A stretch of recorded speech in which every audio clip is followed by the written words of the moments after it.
কেমন আছো তোমরা? আশা করি ভালো আছো। আমি প্রীতম বলছি। এখন তোমাদেরকে শোনাবো অবরুদ্ধ নিষেধের ৪৬তম পর্ব। লেখিকা তেজস্মিতা মুর্তজা। দারুণ ইন্টারেস্টিং পর্ব এটা। শেষ পর্যন্ত গুজবাম্প গ্যারান্টি। তো চলো, উইদাউট ওয়েস্টিং এনি টাইম শুরু করা যাক।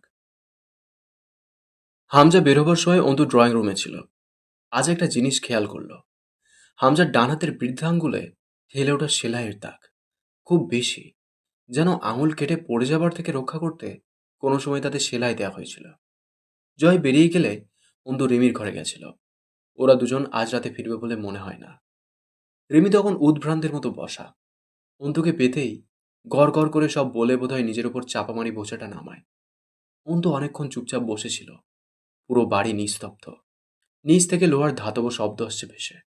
নীরবতা ভেঙে অন্তু প্রথম যে কথাটা চট করে বলল, তাহলে তুলিয়া পুকে। রিমি আর একবার হতবাক হয়ে তাকায়। ব্যাপারটা তার মাথাতেই আসেনি। সে হামজার মুখে কথাটা শুনে এতটাই হতবিহ্বল হয়ে পড়েছিল, আর কিছু ভাবার ফুরসত পায়নি। অথচ আজকাল অন্তুকে বিশেষ অবাক হতে দেখা যায় না। সে যেন সেসবের ঊর্ধ্বে চলে গেছে। অন্তু জিজ্ঞেস করে, আপনি হামজা সাহেবকে ভালোবাসেন কেন? রিমি অনেকক্ষণ চুপ করে বসে থেকে বলে, মাঝে মধ্যেই আমাদের বাড়িতে ওই গোমড়া মুখ বিশালাকায় লোকটা যেত। দোতলার সিঁড়ি থেকে বসার ঘর দেখা যায়। কেন যে দাঁড়িয়ে দেখতাম লোকটাকে। একটা কথা বেশি বলে না, এদিক ওদিক তাকায় না। এত শান্ত মানুষ। রাগ হতো কেন জানি। অথচ কোনো কারণ ছিল না, জানেন? আমি কি করে জানবো যে লোকটা বেশ জানে তাকে এক পুঁচকে মেয়ে ভ্রু কুঁচকে দেখে? আবার এটাও জানে কি করে চট করে চোখ তুলে এক নজর দেখে সেই মেয়েটিকে কঠিন লজ্জায় ফেলে দেওয়া যায়। দিল। আমি কাঁচুমাচু হয়ে গেলাম। ভূত দেখলে যেমন পা ভারী হয়, ওরকম আঠার মতো লেগে রইল পা জোড়া।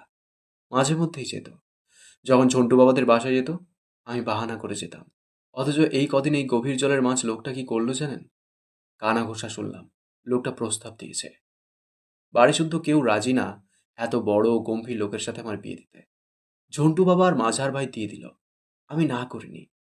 কেন করিনি কে জানে। ছোট বয়সে বউ হয়ে আসার পর থেকে লোকটার স্পর্শ, কথা, চোখের চাহনি আর তার ঘরনির কাজ করতে করতে কবে যে কঠিনভাবে আটকে গেলাম জানেন। কোনোদিন বলেনি আমায় কিছু করতে। অথচ তখন বয়স ছোট ছিল।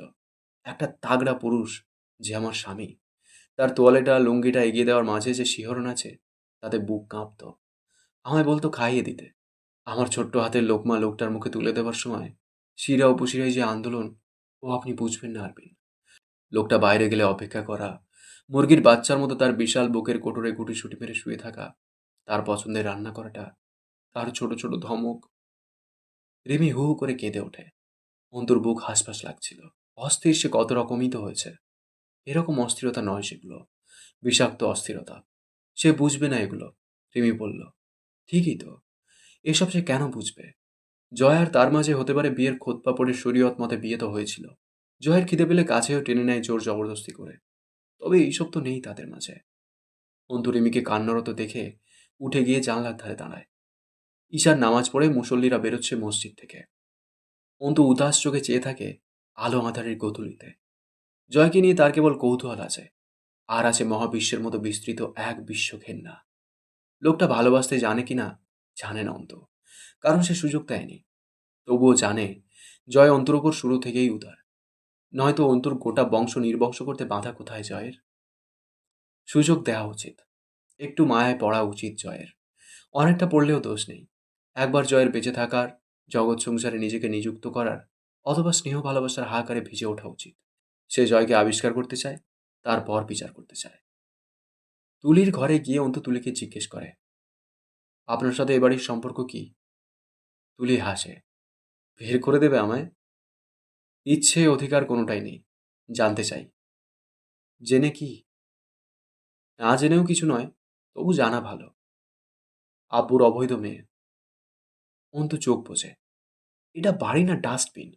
সবার ভেতরে দোষ। আর সব এক বাড়িতে জোট বেঁধেছে। অন্তুর জিজ্ঞেস করতে ইচ্ছা করে, আপনার নিজের মাকে চেনেন? তবু হামজা আপনাকে ভালোবাসে। উল্লেখযোগ্য ভালোবাসা না যদিও। এজন্যই কি আপনার এভাবে স্বামীর বাড়ি ছেড়ে আসা নিয়েও এ বাড়ির কারো মাঝে কোনো হেলদোল ছিল না? এমনকি আপনার বাপেরও? অন্তুর মনে হয় সে নরকে এসে পড়েছে, যার অবস্থান সভ্য সমাজ থেকে অনেক দূর। সমাজে বা মানুষের ভেতর ভেতর বহু দৃষ্টিকটু শ্রুতিকটু ঘটনারা অবাধে ঘটে যায়। কানাকানি হলে বদনাম, নয়তো ওটাই সভ্যতার নামে চালিয়ে দেওয়া হয়। এই তো, বাড়িতে সবাই একসাথে বাস করে, অথচ মনে হয় এটা কোনো হোস্টেলের হল যেন। একসাথে থাকা ছাড়া আর পরস্পরের মাঝে তেমন কোনো মেলবন্ধন থাকার নয়। অন্তু অবাক হতো। আজকাল সব কিছুর যোগসূত্র খুঁজে পায়। তরু সাহানার বোনের মেয়ে, তুলির মা হুমায়ুন সাহেবের উপস্ত্রী, হামজা কোথাকার কে, আর জয়, একমাত্র জয় আর হুমায়ুন পাটোয়ারি এ বাড়ির কেউ না কেউ।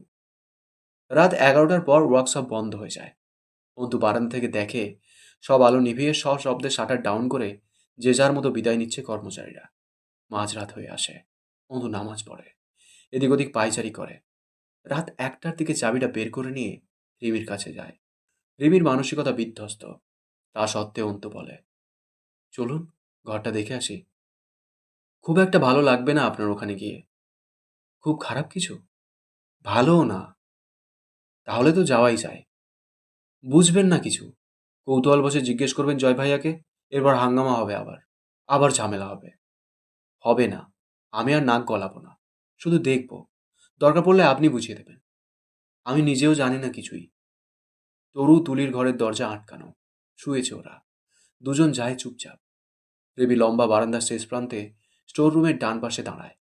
উদার স্বরে অন্তুকে বলে, আপনি যান। আমার ভালো লাগে না ওখানে যেতে। আপনারও লাগবে না। অন্তুর বুকে ধুকপুকানি ওঠে। হাতে শুধু একটা দিয়াশলাই। টর্চ আনেনি। কি বা দেখবে? খুব খারাপ কিছু? দেখে বা কি করবে? কি থাকতে পারে? কোনো অনৈতিক ব্যবসার জিনিস? বা অন্য কিছু? জয় বলে ওখানে ইস্পাত, লোহা ইত্যাদি থাকে। গোডাউন ওটা। লোহা গলানোর কাজ হয়। এই সরু বারান্দাটা গা ছমছমে, ঠিক পুরনো ভূত বাংলোর নির্জন করিডোরের মতো। লাইট জ্বালাতেই অন্তু চমকে উঠল। আজব, লাল টকটকে রক্তের মতো লাইট এই বারান্দায়। অন্তু কোনোদিন জ্বালিয়ে দেখেনি। ভয়ও হচ্ছিল, সেখানে কোনো পাহারা নেই তো? না থাকার কি? হামজা, জয়, ঝানু লোক। আঁধারে লাল আলো আরো রহস্যময়তা তৈরি করেছিল অকারণে। অন্তু সেই দরজার সামনে নিঃশব্দে দাঁড়িয়ে কান পাতে। ওপাশে কারো আওয়াজ নেই। হয়তো পাহারা নেই। কেউ তো আসে না এদিকে। এ বাড়ির দোতলাতেই কেউ আসে না। বাড়ির লোকেরাও এক একটা অস্বাভাবিক মানুষ। তালাটা খোলার সাথে সাথে অন্তুর বুকটাও ধূপ করে ওঠে।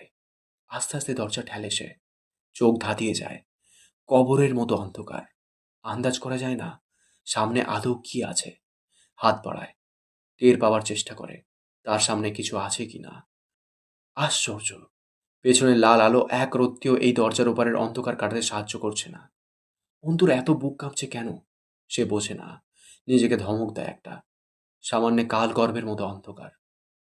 বদ্ধ বাতাসে কেমন একটা গুমটে ভোঁতা আওয়াজ কানে বাজে। সেটা খুব বিশ্রী লাগছিল। কমপক্ষে 3-4 মিনিট দাঁড়িয়ে থাকে অন্তু, অন্ধকারটাকে চোখে সহনীয় করার উদ্দেশ্যে। কিছু স্পষ্ট হলো না, তবে অন্ধকার চোখে শুয়ে গেল। সামনে দুকদম সমতল ভেবে পা রাখতেই পা ছিটকে যায়। চাপা এক আর্তনাদে আশেপাশের কিছু চেপে ধরার চেষ্টা করে। ধরেও ফেলে কিছু একটা। চুপ করে দাঁড়িয়ে থাকে। বুক দ্রিম দ্রিম করে ঢোল বাজাচ্ছে যেন। বুকে হাত রেখে ওকে থামানো দরকার, নয়তো স্পন্দিত হতে হতে বেরিয়ে না আসে যে তার গতি বেড়েছে। পায়ের অনুভবে টের পায় সে কোনো সিঁড়ির ওপর দাঁড়িয়ে, এবং হাতে ধরে আছে দুপাশের হাতল। অন্তু অবাক হয়। এটা সে কোথায় নামছে? পাতালে? কবরখানায়? তখনই মাথায় আসে সে দোতলা থেকে আসছে। তাহলে এই সিঁড়ি নেমে কোথায় যায়? দোতলা থেকে নামলে নিশ্চয়ই নিচতলায় যায়। নিচতলায় ওয়ার্কশপ। সে তাহলে যাচ্ছে কোথায়? ওয়ার্কশপে? তার মানে অহেতুক সন্দেহ করে এত নাটক। অন্তু রাগ হয় নিজের ওপর এক মুহূর্ত। দৌড়ে ফিরে যেতে পা টানে। তখনই মনে হয় তার মস্তিষ্ক তার সাথে খেলছে। সে ভয় পাচ্ছে, চরম ভয়, এবং মস্তিষ্ক তাকে সহজভাবে ভুলিয়ে দ্রুত বিষয়টাকে কাটাতে চাইছে। গায়ে এক ধরনের শিরশিরে অনুভূতি হচ্ছিল। এটা অজানা ভয়ও হতে পারে। আসলে সহজভাবে চিন্তা করলে দোতলা থেকে এই সিঁড়ি যদি নিচে নেমে যায়, অর্থাৎ এরা গ্রাউন্ড ফ্লোরে গেছে, এরা নিচতলার গুপ্ত সিঁড়ি। বাড়ির সামনে যে সিঁড়ি দিয়ে উপরতলায় আসা হয় সেটা মুখ্য। এটা গৌণ একটা রাস্তা। বাগানের সেই লোহার গেটের কথা মনে পড়ল। তাহলে ওটা কি? ওটার পেছনে কি আছে? এক সিঁড়ি পিছিয়ে এসে দুপাশের দেয়াল হাতিয়ে বাতির সুইচ পেল। ঢালাই সিঁড়ি। দুপাশে সিমেন্টের বস্তা থেকে শুরু করে দালান বাড়ি তোলার সময় যেমন বাড়ির এখানে ওখানে কত বাঁশ ঢালাইয়ের যন্ত্রপাতি, চটের বস্তা ইত্যাদি ধুলো জড়ানো পড়ে থাকে, সেসব। অন্তু তবু নেমে যায়। কোনো আগ্রহ পাচ্ছিল না। এখানেও সুইচ আছে। আলো জ্বালায়। কিন্তু সিঁড়ি পার করে অন্তু বিস্ময়ে হাঁ হয়ে যায়। একটা বিশাল অ্যাপার্টমেন্ট ইউনিট। এটা ওয়ার্কশপ নয়, দোতলার মতো সেম পরিকল্পনায় গড়ে ওঠা গ্রাউন্ড ফ্লোর। তা কেবল ইটে গাঁথা, পুরো কাঠামো তৈরি, তবে প্লাস্টার রং কিছু নেই, ফেলে রাখা হয়েছে। অন্তু শরীরটা ঝাঁকি মেরে মেরে উঠছিল। লাইটে অল্প একটু আলোকিত হয়েছে, বাকিটা সেই রকম কবরস্থানের মতো নিস্তব্ধ, অবরুদ্ধ। রাত বাড়ছে প্রকৃতিতে। অন্তু আচমকা বিদ্যুতের শক খাওয়ার মতো চমকে ছিটকে দেয়ালের সাথে মিশে দাঁড়ায় একদম। বাচ্চা কাঁদছে, একজন নয়, অনেকে যেন। ভৌতিক সেই স্বর, এত করুণ, শরীরে কাঁটা দিয়ে ওঠে ওর। এই অবরুদ্ধ ইটের গাঁথনির গোপন অ্যাপার্টমেন্টে ছোট মানুষের কান্নার আওয়াজ। অন্তু পাগলের মতো এড়িয়ে যায়। গা ঘেমে ভিজে উঠেছে। চুলের খোঁপা খুলে কোঁকড়ানো লম্বা চুলগুলো পিঠে ছড়িয়ে যাওয়ায় আরো গরম লাগছিল। খটাং করে একটা আওয়াজ হয় তার পা কিছুতে বেঁধে। কান্না থেমে যায়। অন্তু থমকায়। আর আসছে না কান্নার আওয়াজ। একটা রুমে উঁকি দেয়, দিয়াশলাই চালায়। রুমে কিছুই নেই। বালির মেঝে, ইটের দেয়াল। অবাক করা বিষয় হলো জানলা নেই রুমের। অন্তুর মনে হচ্ছিল পেছনে বুঝি কেউ আছে। সে একা নয়, এত আঁধার। সে দেয়ালে পিঠ ঠেকিয়ে হাঁটছিল। সাহস সবটুকু কোথাও বিশ্রাম নিচ্ছে যেন। শরীরের জোর পাওয়া যাচ্ছিল না আর। মৃত্যুপুরীতে এসেছে সে। পুনরায় এই ভাবনা মানসিকতাকে পুরো সম্মনগ্রস্ত করে রেখেছে। একটা রুম পেরিয়ে সে এগিয়ে যাচ্ছে কোথাও গভীরে। বিস্তৃত বিশাল অ্যাপার্টমেন্ট। পরের রুমটায় উঁকি দেয়। দিয়াশলাইয়ের আলোয় এ রুমের সুইচ পেল। আলো জ্বালাতেই দু কদম পেছায়। বিশাল কক্ষ, কমপক্ষে 20 হাত দৈর্ঘ্য ও 15-16 হাত প্রস্থ বিশিষ্ট ঘরে বিশাল বিশাল লোহার খণ্ড, দণ্ড, কি সব মেশিনপাতি, ভীম, সারি সারি সব সাজানো, যেন লোহার খনিতে চলে এসেছে সে। আবার আসছিল সেই কান্নার আওয়াজ, অথচ কেউ নেই কোথাও। পশমগুলো অবাধ্যের মতো খাড়া হয়ে আছে, পা জড়িয়ে আসা আড়ষ্টতা। অন্তু তটস্থ হয়ে ওঠে। বাচ্চা কাঁদছে আবার। বিশাল এই কক্ষটিতে 15 ওয়াটের একটি মাত্র হলদে বাতি জ্বলছে, একাংশ আলোকিত তাতে, তাও সামান্য। অন্তুর শরীরের লোমকূপে কাঁপ দিয়ে ওঠে। তবু সে গভীরে হারায়, এগিয়ে যায় সামনের দিকে। দুপাশে লৌহখণ্ডের মাঝ দিয়ে সরু রাস্তা। কক্ষের শেষটায় ফাঁকা। মোটা মোটা ইস্পাতের ধাতব খণ্ডের ভিড়ে এদিক ওদিক তাকায় অন্তু। এক কর্নারে একটা যেন কাটা হাত পড়ে আছে। অন্তুর বিশ্বাস হয় না। বোধহয় চোখে ভুল দেখল। ছিটকে পিছিয়ে যায়। মানুষের কাটা হাত। কোনো ভুল নেই। অন্তু এগিয়ে যায়। হাতটা হাতে তুলে নেবার সাহস হয় না। আজ তার সব সাহস তলানিতে জমেছে। কেটে নেবার স্থান থেকে চুইয়ে পড়া রক্ত, ছিঁড়ে আসা শিরা উপশিরা, থকথকে কষানিগুলো শুকিয়ে গেছে। পুরুষের হাত, হাতের কবজিতে ঘড়ি, আঙুলগুলো থ্যাতলানো, তাদের উপর আংটি এখনো আছেই।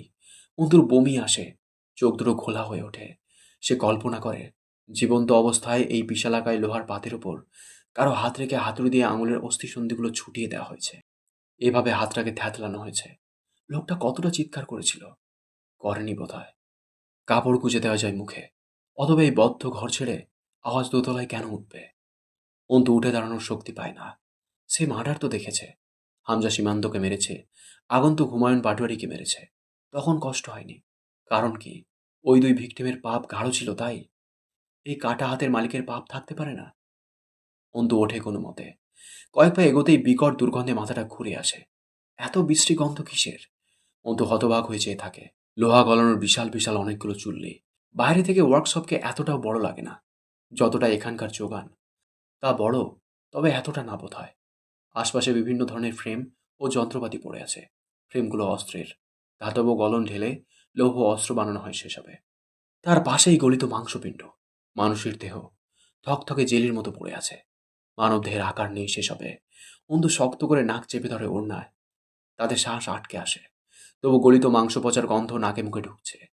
মানুষের দেহ পুড়ে ঝলসে কুঁকড়ে উঠেছে। তাতে ছত্রাক বাসা বেঁধেছে। আরো ক্ষয় হচ্ছে, দুর্গন্ধ হচ্ছে। লোহা গলানো হয় প্রায় 1600 ডিগ্রি সেন্টিগ্রেড তাপমাত্রায়। মানবদেহের সহনশীলতা কতই বা? কম বেশি 45 ডিগ্রি সেন্টিগ্রেড। সেই চুল্লিতে মানুষের শরীর ঝলসানো হয়েছে। গলিত লোহার লাভা ঢালার জন্য হাতল বিশিষ্ট পাত্র, যা লোহার দণ্ডে চেপে ধরে গলিত ধাতু ঢালা হয় ধাঁচে। ঝলসানো মাংস পচেছে এখানে থেকে। আচ্ছা, এখানে কি কর্মচারীরা আসে না? শুধু জয় আর হামজা আসে? আন্দাজ করা যায় এখনো কক্ষের অর্ধেকটারও বেশি বাকি। পুরোটা অন্ধকারে ছেয়ে আছে। অন্তু সুইচ খোঁজে। তার শরীর ঘেমে চুপচুপে হয়ে উঠেছে। হৃদযন্ত্রের ধরাস ধরাস আওয়াজটা কঠিন অস্থিরতা জানান দিচ্ছে। অন্তু দেয়াল ঘেঁষে বসতে চায়, পারে না। পাশেই মানুষের ঝলসানো মাংস, হাড়, চুল, কাটা হাত, জাহান্নামের মতো আগুন জ্বলার চুল্লি পড়ে আছে। ফায়ার পাইপগুলো কালশিটে ধরা। মেটাল বার্নার মেশিন এখানে কেন? অন্তু বুঝল না। বড় কোনো কারবারের গোডাউন হিসেবেও এটা ব্যবহৃত হয় হয়তো। অন্তু চোখ বুজে থাকে কিছুক্ষণ। নিস্তব্ধ চারপাশ। শ্বাস প্রশ্বাসের ব্যবস্থা নেই এই বদ্ধ ধাতব বেষ্টনীর মাঝে। দম ঘটছিল খুব। আবারও আচমকাই অন্তুর মনে হলো সে ছাড়াও আরো কেউ শ্বাস ফেলছে। কেউ নয়। কারা বুঝি? অনেকের শ্বাসের আওয়াজ। আটকে থাকা শ্বাসের আওয়াজ। কারা বোধহয় দেখছে ওকে। জল জলে চোখ। কিন্তু তাকে দেখে চুপটি করে আছে। শ্বাস আটকে তাকে লক্ষ্য করছে। অনেক জোড়া চোখ। অন্তুর দেহটা নেতিয়ে পড়তে চায়। আবার অস্ফুট স্বরে বাচ্চার কান্নার আওয়াজে অন্তুর শরীরটা ঝনঝন করে ওঠে। একবার গলা ছিঁড়ে আওয়াজ বেরিয়েই যেন থেমে গেল। কেউ বুঝি চুপ করালো, মুখ চেপে ধরে। বিশাল এক গুমোট আলো বাতাসীন কক্ষ। টিমটিম করে হলদে আলো জ্বলছে। এই কান্নার আওয়াজ সে বহুবার শুনেছে হয়তো। রুমের বারান্দায় দাঁড়ালে মাঝে মধ্যে এই আওয়াজে কি কানে যেত? জয় তখনই ওকে ভেতরে ডেকেছে। যে কোনো বাহানায় থাকতে দেয়নি বারান্দায় আর। অন্তু অন্ধকারে এগিয়ে যেতে যেতে প্রথমত একটা ছড়িয়ে ছিটিয়ে থাকা লোহার পেরেক পায়ে নগ্ন তালু ভেদ করে বিঁধল। কমপক্ষে 1 ইঞ্চ। অন্তুর মাথার চাঁদি ঘুরে ওঠে। তীক্ষ্ণ আর্তনাদে কুঁজো হয়ে পড়ে অন্তু। দাঁতে দাঁত আটকে একটানে লোহাটা টেনে বের করে। গল গল করে রক্ত বেরিয়ে আসে। যেন ট্যাপের পানি ছাড়া হলো। আবার পা চালায়। বিভিন্ন সব যন্ত্রে অথবা কিসে পায়ের ত্বক ছিঁড়ে ফেড়ে যায়। সে থামে না। পুরো শরীরে বিষ ছড়ানো অস্থিরতা, যন্ত্রণা। অনেকটা এগিয়ে গিয়ে 3-4টা কাঠি একসাথে চালায়। বেশ কিছুটা আগুনের বহরে সাঁতার সমারোহ চোখে ভেসে ওঠে। ঠিক বুঝে ওঠার আগেই কাঠির আগুন আঙুলে এসে লাগায়। কাঠি ছেড়ে দেয় অন্তু। এগিয়ে গিয়ে সুইচ দাবায়। আরেকটা হলদে বাতি জ্বলে ওঠে। মৃদু আলো। সামান্য একাংশ আলোকিত হয় তাতে কেবল। সামনে এক সারি সাদা।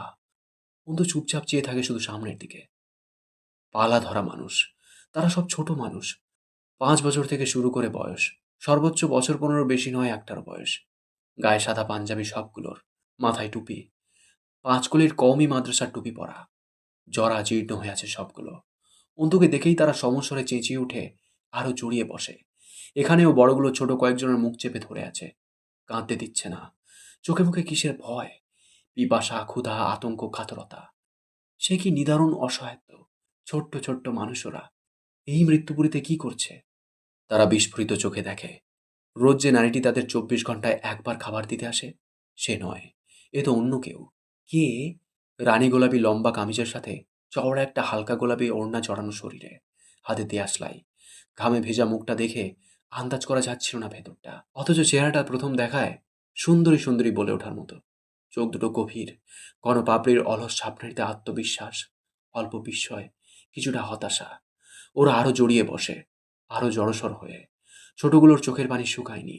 অনবরতই কাঁদে ওরা। বড় যারা একটু, ছোটরা ওদের জাপটে ধরে বসে আছে। মুরগির বাচ্চাগুলোর মতো ওদের পাখার নিচে আশ্রয় চায় বোধহয়। কবরখানার চেয়েও ভয়ানক এই অবরুদ্ধ কুঠুরিতে যে তিমির আধার, তাতে আটকে আছে এরা। কেউ কাউকে দেখতেও পায় না বুঝি। দিনেও আলো আসে না সেখানে। ছোট্ট এক পুঁচকে মাথায় এলোমেলো টুপিটা ঠিক করে কোনো মতে অন্তুকে বলে, একটু পানি দিবে? পানি। পিপাসা। আমি একটু পানি খাবো। অন্তুর বুকের ভেতরটা এক মোচড়ে ওলট পালট হয়ে ওঠে। ধপ করে বসে পড়ে মেঝেতে। ওরা পানি চায়। ওরা পিপাসার্ত। ওরা ছোট্ট ছোট্ট মানুষ। এতক্ষণ শুনলে অবরোধ নিষেধের 46তম পর্ব। কেমন লেগেছে কমেন্ট করে জানিও। তোমাদের একটা কমেন্ট আমাকে প্রচুর মোটিভেট করে। পরবর্তী পর্বগুলো খুব শীঘ্রই চলে আসবে এই চ্যানেলেই। তাই চ্যানেলটাকে সাবস্ক্রাইব করে রেখো। দেখা হচ্ছে খুব তাড়াতাড়ি। ততক্ষণ সুস্থ থেকো, ভালো থেকো। Thank you.